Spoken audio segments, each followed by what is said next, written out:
So. Excellent. All right, so this one's for the crowd, because I'm going to kind of start this off. Ross mentioned it. How many people here, let's see, by show of hands, how many people run an SQR report once a week? That's not bad. Look at these people. These are important people. Negative keywords in general is something that we check, but I think we kind of forget about it. We're so focused on the keywords that we want to show up for. And Google and Bing have both made some fairly major changes to exact match. Basically, it's not exact anymore. So I want to kind of get an idea from you guys what strategies you're doing for it. And I guess I'll just kind of start with the same basic question to you. How often do you check it, and how important do you think checking that and adding keyword silos and so forth is to your business? And we'll start with you. Yeah, the frequency that we check search query reports depends a little bit on the situation. For example, if it's a new set of keywords that we haven't been on before, I'm checking that the next day. If you're running keywords for pickup trucks, you don't want your ad showing up, people searching pickup lines on Google. I had a situation like that once before. So if it's a brand new keyword set, the next day, usually for our more mature campaigns, it's every 2 weeks, or every week, just depending on what's going on and the bandwidth of the team. Maya? Yeah, I'd say certainly the age and the sophistication of the accounts have a lot to do with the frequency of how often things get checked. I think what we've had a lot of success with is trying to automate the process as much as possible so that you can aggregate against as many new or legacy accounts as you can and kind of generate a report on a regular basis that aggregates everything across the board. So that makes it so you can kind of check on a more regular frequency. And I think it's also been a little bit of a change recently for us with using dynamic search ads, which are a whole new category of kind of, oh my goodness, what are we matching to? So that's kind of a bit of a new frontier for us. So we're checking more proactively more often. So we've seen a lot of issues with the new close variants. So basically, we're seeing that exact match close variants. We used to have an exact match campaign, and we barely ever had to run a search query report for it, and now we have to run them weekly because they're coming through with completely irrelevant keywords. And phrase match close variant, I mean, that's basically broad match. So those I think I have similar strategies, where it's pretty much weekly, even for our campaigns that have been around a long time, we're still running them weekly because there's always just weird keywords that are coming through on a lot of our programs, especially travel. We have a lot of issues with our insurance clients because they have acronyms, and acronyms can be mistyped a lot. So Google just thinks that they can add whatever they want as a letter to the acronym. So, just as an example here, one of ours is nurse insurance, so it's NSO insurance, Nurses Services Organization insurance. So it's NSO liability insurance. Well, that'll match to pretty much anything that's within, a keystroke. So NFI liability insurance, that's actually an insurance agency in like Tennessee or something. I don't really necessarily want to be matching to these types of keywords all the time. So it's a constant process for us, even with campaigns that are pretty well along. Yeah, to reflect what everyone else is saying, SQR should really be the core of your optimizations. At the end of the day, driving quality traffic is exactly what we're here to do. So it should absolutely be something, and as everyone else is saying, depending on the volume of the client there is how often you should be checking it. Obviously, with more volume, you should be doing it with more frequency. But absolutely, I totally agree with what everyone else is saying here. Bill, do you worry that some of your lower affinity keywords will actually affect your quality score? This is actually for all of you, but starting with you. Yeah, I think that's something that everyone should really be cognizant of, especially with this new change here.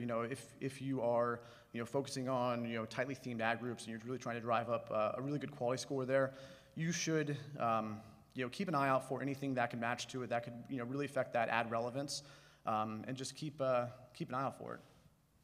Yeah, for us, it's been, kind of the decline in click-through rate that we've been a little bit worried about. So another example for one of our travel clients is, it was actually an exact match keyword for Baltimore Hotel being matched to Biltmore Hotel, which is not even close to Baltimore. And that drove down our click-through rate until we, caught it a week later. So and what did you do? I think I know, but what did you do in that situation? Well, we caught the search query and built more as a negative across everything, because we don't want to match to it, even if they decide to put it in Atlanta. We don't want to match to that at all. So we definitely did that, but there was a week there where we didn't catch that, and our click-through rate went down. So I'm not sure how much of an impact that had on the quality score, but you can't let them go much longer than that. There's one example, just to stay on that, with that whole, if you're looking for a hotel by Copley Square, well, there's a Copley Square hotel, which oddly enough isn't on Copley Square, but they match for that regardless. And I don't know what they would do. How would you not match for it? There is no way to necessarily negative that out. It's the name of their hotel. I guess change the name of their hotel. Yeah, exactly. And I mean, something like that too, somebody might not be searching for that hotel, that brand, they're actually searching for a Copley Square hotel. So I think it's just, sometimes the brand name just kind of isn't great either, for the query. And if you reach a circumstance like that, there's also other tools that people like Google have created with eCPC, which, if you're not familiar with, it's, Google uses the back-end data that they have to really help drive certain user intent. So if someone's looking for hotels specific to that, then they can map the user and bid up on that particular user, or bid down if they don't have the same intent there. So there's other options that you can try and exercise in order to really help hone in on that user intent. Well, for TripAdvisor in particular, our monetization for TripAdvisor and all the brands under Trip, our monetization really depends on driving high-quality traffic into our auction, because we want to attract our consumers. We also want to send them to quality partners that are relevant to them, and we want our partners to receive quality traffic. So even beyond CTR implications, for me, high click visits that are not relevant literally go straight to my bottom line pretty quickly. So negatives are certainly a key part of what we pay attention to in our optimizations. Yeah, echoing everyone else's point here, if there are terms that are driving a lot of traffic to our site but not converting, that is an undesirable result. So we want to make sure that you're getting a lot of clicks. If it's not converting, something needs to change. And you're probably showing up on some irrelevant terms because of the changes that the search engines have made. It's also phased out some of our match types that we bid on. So we don't use phrase match almost at all anymore, and just do BMM and exact because of the exact close variance and the changes. I don't know if you need all three match types like you used to a couple years ago. Yeah, that's a good question. How many of you still run phrase match? Like, heavily run it? Yeah. I mean, it's our best practice. Well, let me ask you this then. Do you run it for harvesting, so to speak, or do you run it because it actually does get, if it's direct response, get great results? It still gets great results for us, yeah. There's definitely less traffic coming through there and more coming through broad match modifier, which, I mean, is probably that makes sense. But yeah, it still performs well for us. What are some strategies that each of you are using? Maya, we'll start with you, that have been effective for you to make sure that you're not matching for these negative ones. I'll just tell you, for us, it's something that I probably didn't look at as closely as I should have until maybe like 2 years ago. Or when did it first change with the whole function words? About 2 years ago. That's when I started really looking at it. Now we look at it weekly, and every single week there is a 10, 20, 50 terms that are just completely not us. This is mainly for automotive, but it's also for a little bit of retail and things like that as well. So we have some strategies, kind of keyword silos and things like that, but I'd be interested in hearing, what are your strategies in particular? How often do you do it? Well, we went through that. And are you reporting up to that? Is there any kind of savings that you're talking about on that? So I think the biggest way that we try to mitigate some of this starts with actually how we launch our keywords and the account structure that we use. The way that we categorize our keywords, the kind of internal mappings as far as what we think is user intent, that's kind of the foundation of how we classify our keywords. And from that, travel is an extremely long tail business. The more granularity we can have in our account structure, the more reasonable it is for us to expect to catch some of the crazy things. That being said, we're always balancing scale and precision in what we do. And you're bound to run into some bizarre things. So I can give you guys a recent example. This is from about 2 weeks ago. We tried to launch things at scale in our flight vertical. So, we have tools that let us do things like find all the airport codes out there and match them to each other as routes, and then we launch keywords off of that. So 2 weeks ago, we're checking one of our SQRs, and we matched on steal her man. And, we like to encourage people to book hotels, but maybe not in that way. So we were a little perplexed. And it turns out that in Crete, there's an international airport called Hercalian, code HER, and Manchester is MAN. And so we had something launched on phrase match that was HER, MAN. And, Google appended steal to it, and, and hilarity ensues. So we try to be very, very careful with our account structure. We try to mitigate as much as we can, but no matter what you do, just the scale of paid search programs is going to lead you to some funny rabbit holes. And so no matter what, you just have to keep checking those SQRs and, implementing the negatives.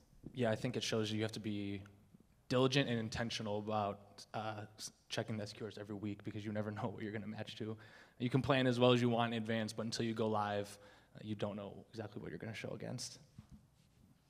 And when you come across these issues, search is never perfect. We're never going to have the right queries showing up every so often.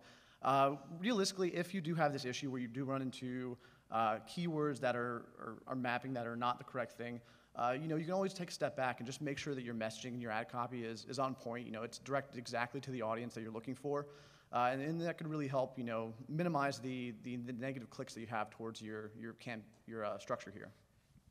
And I think for us, it's just been kind of the history of the campaigns that we've had. So if we do have a new campaign launching within the same vertical, so for hotels, travel, insurance, we can at least launch that new campaign with all of the learnings that we've had from the previous campaigns. So, okay, we know that this keyword might match to this destination. Well, let's put that on a negative match. So we've got tons of different types of negative keyword lists, competitor negative keyword lists, all other types of negatives that we would never ever want to show up on, like murder or anything like that. So we've got all different types that we can at least give new campaigns a good base for, and then start, for their nuances, start pulling the search query reports. Do you maintain those lists at the account level or campaign level? So they're at the account level, and they're actually at the MCC level, so that we can put them in all different accounts, or every single account, or only particular ones. So in addition to that, we'll have, which is a little off topic, but we'll have, branded negatives that we want to put in our unbranded campaigns, and destination negatives that we want to put in our non-destination campaigns. Things like that that we'll always, kind of keep at the MCC level. Why do you guys think that Google and Bing are doing this? Why do you think, what's the reason behind all the changes that they've made to Exact? They want more money. Okay, besides money. No, I think that's probably true. But I mean, do you think, is it because audience is better? Is it because they're making, I can tell you this, Google sort of has a saying going around that says the future of search is not searching, right? So they're talking about audience, time, geo, almost predictive to some extent. I don't think we're quite there yet, but do you think that might be a reason? So I think, to be honest, we've evolved as search marketers to the point where, we all started with broad back 15 years ago, so broad match was pretty much the only thing, and we'd match to that. And now we've gotten to the point where some of our campaigns were running on exact match only. We literally had campaigns running on that. So I think likely Google saw all these new queries, Bing saw all these new queries that weren't ever being matched to anything. They came out with broad match modifier, which was a little bit more streamlined than regular broad match. So I think it's definitely the bottom line, the money, that, there was definitely too much streamlining, but, I think there's just new queries coming out, and they're trying to match them and get more information on users and whether these keywords are relevant to them. I think this is a really interesting question, especially the why, digging deep into the thought behind it, because obviously with, the bigger engines, Google, Bing, they don't do anything on a whim. Everything is calculated, everything is planned, everything is strategic, goes through an alpha, goes through a beta, released to the public. So nothing is just, off the cuff here. So in thinking about it, Google's moving more towards audience, it's moving more towards automation, and realistically, keywords are the last kind of bastion of search, the archaic piece of search that has yet to really move into the future here. They've started moving this way with shopping, which is obviously not keyword-based, DSA, which is not keyword-based. On the app side, they actually got rid of keyword-based campaigns altogether, and moving into the UAC campaigns, where they used a more algorithmic, data-driven back-end information to really power the searches across all the different networks there. So I think that this is just Google kind of shifting from the importance of keywords and moving it towards, they've got all this data, they've got this automation, they've got AI, they've got machine learning, all of this is the future, and they're trying to say, hey, making these really distinct programs here based on the exact matches. This is old search. They're moving into this new foundation here. And the last thing I'd add to it, there's actually, in addition, of course, to the volume they want to feed into machine learning, I think there's a very practical consideration why they'd want marketers to have fewer keywords, and that's if you think about the hardware, the servers, everything they need to maintain with the proliferation of keywords. I'm guessing the people in this room alone could crash a few servers if they really wanted to. So I think that's yet another reason why they'd want to minimize the number of keywords launched. Now that's very interesting. You bring up the audience thing, and I think that's really important, right? So I've always thought the context of a keyword is so strong, right? The intent of it is so strong that it more or less defies all these other things. You can be whatever you are audience-wise, but I'm looking for a car or a blender or whatever it might be. But when you just talked about, Bill, when you just talked about audiences, it made me think, will any of you negative out audiences at some point? I mean, I think we do that with geo and things like that, but what do you think the next thing that will negate will be? That could be a strategy, negating out any audiences that the data says are not something that's going to positively impact your campaigns there. The other thing is using audiences to segment out and really tailor the message to the person at the right time. So you say, audience A, we can see in the data that they do X, Y, and Z. Then you can write a specific message to them in order to help them move through that conversion funnel. The other thing I'd add is I mentioned dynamic search ads before, and one thing you can do with DSA is page feeds. And by virtue of including a particular page feed, one versus another, you are in fact using a kind of negative strategy that's not keyword based. But that's another thing that's becoming more important as DSA becomes a viable option.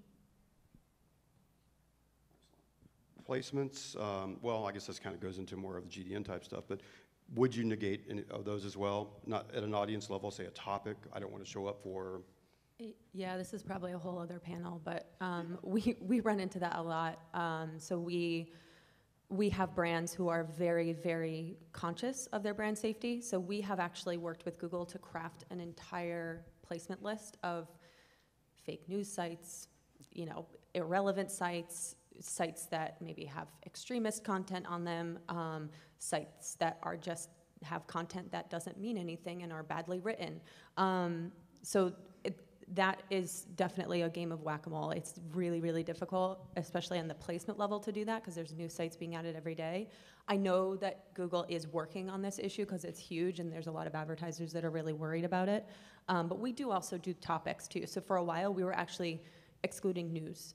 Just anything news. All news. All news together, Doesn't yeah. matter, It's just actually news. Yeah. Better safe than sorry sometimes. with that. Exactly, yeah. Has not negating keywords ever got anybody in trouble, brand safety wise? Have you shown up for something that's, just crazy? Yeah, I mean, you never want to get the dreaded screenshot from the executive that shows your ad next to some totally irrelevant query. Yeah, I used the example earlier, but we launched keywords around ordering pickup. So someone wants to order lunch, pick up lunch, and we did get a screenshot of someone who saw our ad next to how to pick up girls. Some teenager boy trying to ask his crush on a date. So our ad showed up next to that, so we had to negate that quickly. I would seriously like to know why they were searching on that, though. Yeah, well, wait a second. And they admitted by sending over the screenshot. Yeah, true. Wait, what was the term they showed up for, or that you were bidding on? It was pickup on broad match modified. Okay. It was the keyword. So we went in, we had some queries we already negated out before we launched, such as pickup trucks, things like that, because we're trying to get people to order food, and we're not trying to advertise for trucks. But then, yeah, the query was how to pick up girls. Well, you could pick them up with a truck True. or Yeah. food. All right. How about this? Without going too, like vulgar or anything, are there? What's the craziest keyword that you've shown up for? Well, I'm sorry. Are most inappropriate? Not inappropriate like the general thing, but inappropriate for what you do. yeah, well, so Steel Herman was definitely one. But one thing that has been very tricky for us has been regional dialects. We kept seeing in Australia search queries for car bombs. And we were like, well, that's not great at all. But the volume was quite high, so before we negated it, we looked into it a bit more, and it turns out that's like slang for, not a very good, like a used car, and rent a car bomb is like apparently a thing people search for legitimately. So, that's something where we had to be very precise with the negatives we were adding, because in Australia, that was legit. If anyone here is from Australia and wants to correct me, please do. I thought a car bomb was a shot. Didn't you guys think that? Yeah, like a. Yeah, a drink. Yeah. Yeah, an old car, there you go. Okay. Thank you. So for us, we've seen a lot come through that are terrible. So probably the best one I can think of that I can actually say on stage is something like, when was the last time there was a murder at a Marriott hotel? Which is definitely not something you want to show up on. But what I actually learned, which maybe you all don't know, which was really important, and there's really nothing to do about it, is that when there is a query that is more than 10 words, your negative keywords basically don't count anymore. Yeah, which really, and honestly, how often when you look at the search query reports, they don't really get that many impressions, but it's still concerning. But there's honestly nothing you can do about it. So there's an interesting thing on that, and that's a great thing to bring up, because if you write a really long screed, like maybe, not to say a child would do or something, but they typically do, they write something really long in the search. So how do I fix this? I have a math problem, blah, blah, blah. And then that would match to people who said something like, I admitted I need help, I have a meth problem. It would match up exactly the same because it used a close variant and it went over the 10 limit keyword. Yep. Yeah, exactly. I actually have an example. We keep a log of anything that odd like this that comes through just for fun. One with a medical client. You'd be surprised how many people ask Google or Bing what additional services their doctor can provide. Some of them have been like spankings and things like that. So it's interesting to see the thought process of these people when they're searching. I tell you, the craziest one that we ever showed up for was with Bing, unfortunately, and they fixed it, so I'm really happy about it. But it was Lamborghini hovercraft. I was like, what the hell? Why are we showing up for Lamborghini? We don't negate Lamborghini, but we never really thought we should, and we sure as hell didn't negate hovercraft. But yeah, we were showing up for that. All right. Well, let's see. Last question for all of you here. Probably more just a solution-based. What are you doing now? I know we covered a little bit of this, but I kind of want to get into the idea of like, how often are you running an SQR? Is there any particular thing that people here, everyone can do that can automate that and look at that? I have a little process I can share, but I'd rather hear from you guys, that just runs something through an API once a week, delivers it to me, I see what we're showing up for, I send an email out. Any particular tactics like that you guys are using? So I'll just go. We don't actually automate, so we do have, our team does pull them manually. A lot of times Bing or Google will send them to us, which is helpful. But one thing that I would say is that since we started, since this whole issue has started and we've been running search query reports more often and we've been adding more negatives, we have had a huge issue with negative conflicts. Just somebody accidentally adding, in a keyword that, okay, well, we forgot about this one keyword that we have in here that maybe we just need to change it. We need to take off one word from the negative. That's a little bit hard to do in the engine. So what we've had is we've been having Google pull, negative conflict reports for us and send them to us for every single one of our accounts so that we can see them. This is something I believe you can pull manually yourself in Bing. And then sometimes in Google, you'll see the little notification on the right-hand side. But a lot of times you can't see it. But that's one thing that we've had a lot of issues with, which can really hurt your campaign too if it's something that somebody accidentally added your branded keyword as a branded negative in your campaign. That's not great. So. Very good point. How about you, Bill? I imagine you got something awesome.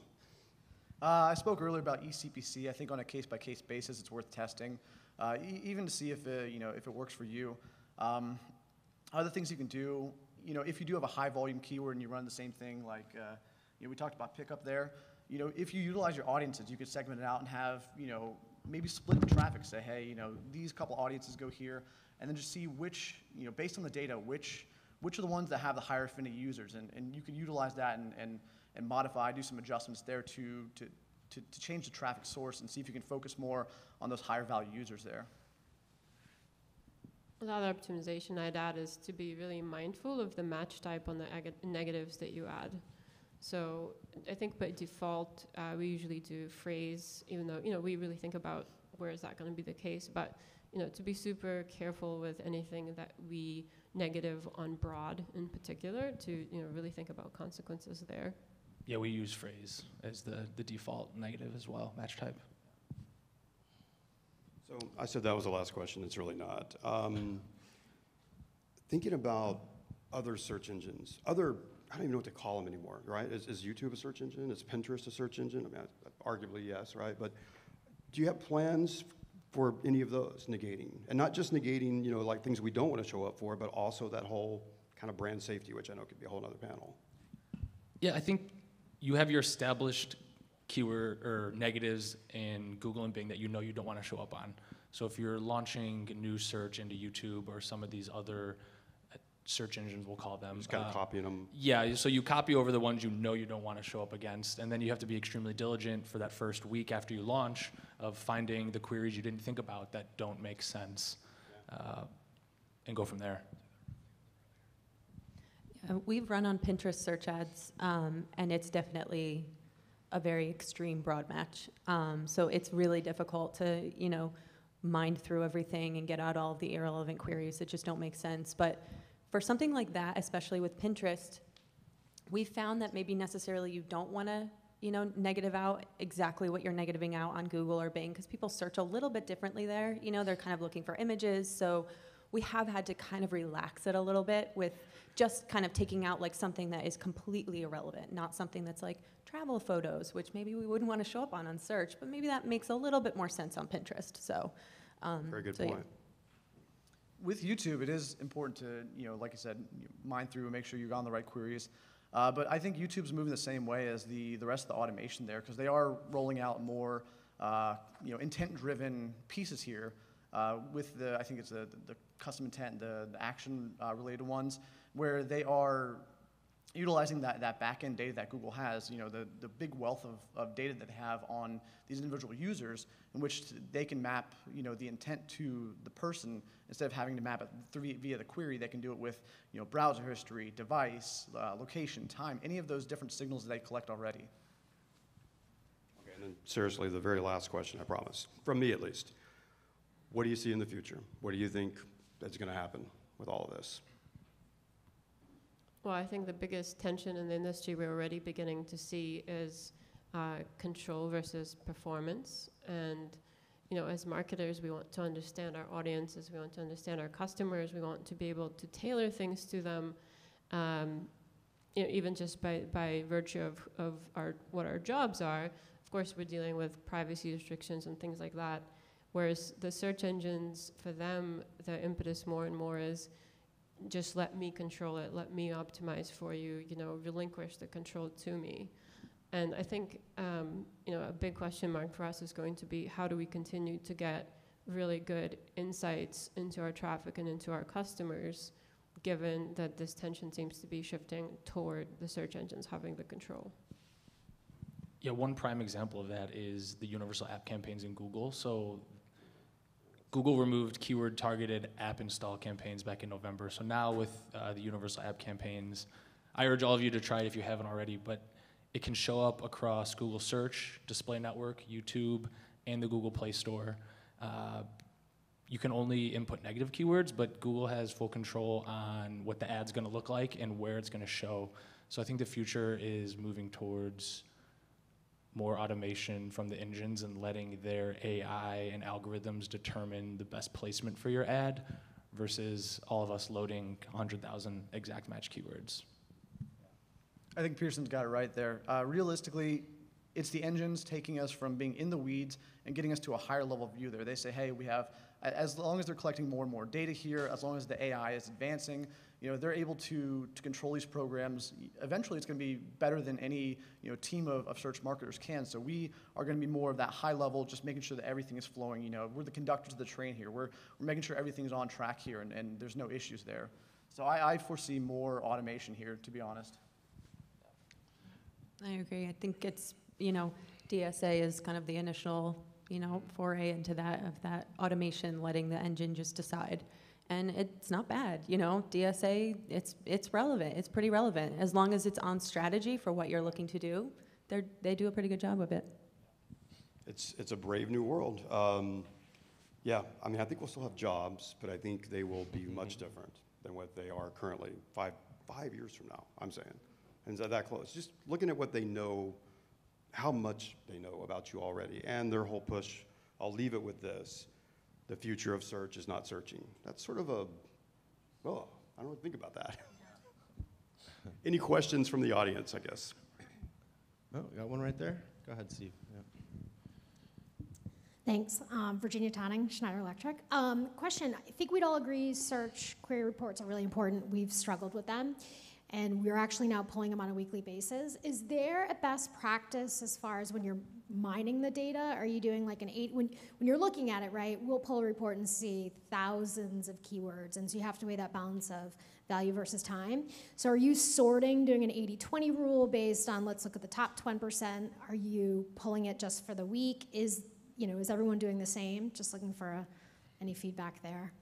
So I can start. So what we do, so it's still a manual process. It's still all in Excel. But what we do is we sort by impressions, and then we'll look by match type. So we'll look at exact match close variant first, and we'll kind of go down the list. It's easier to look when you actually know what you're looking for. So for exact match close variants, you're looking for, is there a messed up misspelling that doesn't make sense, And then we'll search for, and then, we'll do phrase match close variants, and we'll go from there. But yeah, I mean, to your point, like we don't necessarily always look at the ones that are one impression, especially when you have, maybe 100,000 on that list. So, yeah, you definitely have to kind of prioritize, and we do it by impressions.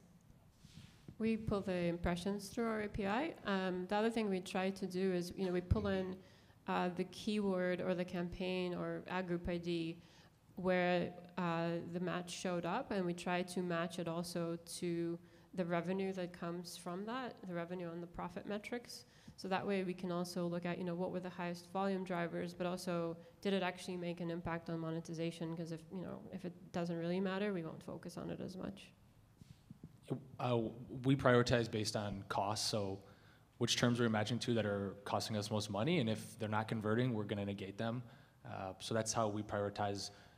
But again, to Amy's point, we don't get worried about the one impression, one click search term. There's just too many, and you gotta focus your efforts on the highest impact. Yeah, I'm reflecting the statements here. Definitely highest impact. Start from the most volume, work your way down. There's also another situation we ran into, me personally, where it was a client whose brand name was shared with a very popular street name. So while it may not have been a higher impact term, there were searches in there that were higher CPC. So it was always worth looking CPC high to low, seeing what's mapping there, because people were looking for certain stores or shops like Best Buy on whatever the street name is that they map to. So it's important to see those as well, because they could be near towards the bottom, but they're also high impact because if you're mapping to a brand, that's probably going to get you a much higher CPC on that click there. Also, we have a roundtable after this, or after lunch that is, and that'd be a great question to talk about then as well. Exactly, and we've actually arrived at roundtables. But first, thank you, Steve. Thank you, panel. It's great, guys. Thank you.